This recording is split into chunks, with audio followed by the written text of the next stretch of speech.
What question would you like to ask to the candidates, to each of you? Well, it would be a follow-up question to anything that came up in the debate. And that follow-up question would be, what's your evidence?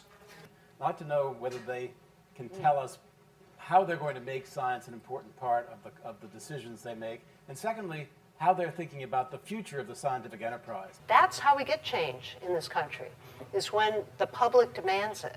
We won't be able to deal with that issue. We're not going to be able to deal with public health. We're not going to be able to deal with any of these other issues if they become questions of which ideological side are you on? What is your belief? What we have to do is empower people, some of whom will be elected to Congress someday, to recognize that they too can deal with evidence. Yeah. They too can think like a scientist.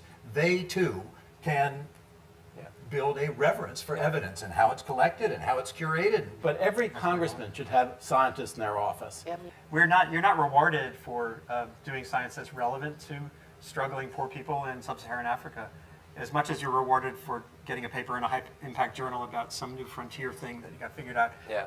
Because what works are really very practical, on the ground, meaningful projects that have a direct impact to the people who need that, period.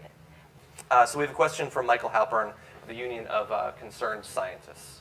If we could, Hi there. I want to talk about Flint, where we saw scientific information being held from the community for months by all levels of government. So what does the next president need to do to make sure that all people have access to scientific information that allows them to advocate for themselves? Right now, those agencies are starving for adequate resources. They're playing a version of whack-a-mole. Whatever's on fire has to be dealt with, but meanwhile, we're starving other efforts. It would also be great if our next president, whoever she is, makes a decision to, especially for some of the more historic places where this has continue to happen, that frankly they be made an example of, and not just, like a little teeny little fine, but literally, how do you take some of the dollars that you spend on something and actually really invest them in that community? One, to clean up, and two, to rebuild and restore. And one of the real lessons of Flint was that we needed whistleblowers. We shouldn't need whistleblowers. Science done right is open, democratic, small d. It is not just a special interest group. It is public.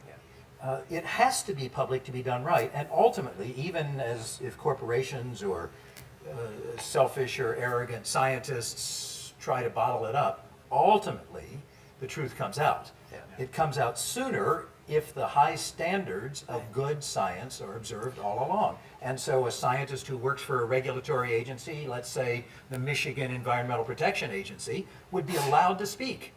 That's the way it should be. It's never made sense to me that if you were to poison one child with lead on purpose, you go to jail. If you poison 9,000 kids, you get shuffled to a different department. I think ultimately it is going to have to be, how do we, see ourselves, as a country where there are a lot of different types of people. The most vulnerable have actually not been supported, at least not on the climate, not on the sustainability, certainly not on the quote-unquote environmental front in any meaningful way. Quick comment on that. When we did the 20 questions, it wasn't just for the presidential candidates. Every political candidate, at least for national office, should get those questions. How about devoting attention to what standards need to be met for science to work right? Peer review, openness, and diversity. Diversity of the people doing science.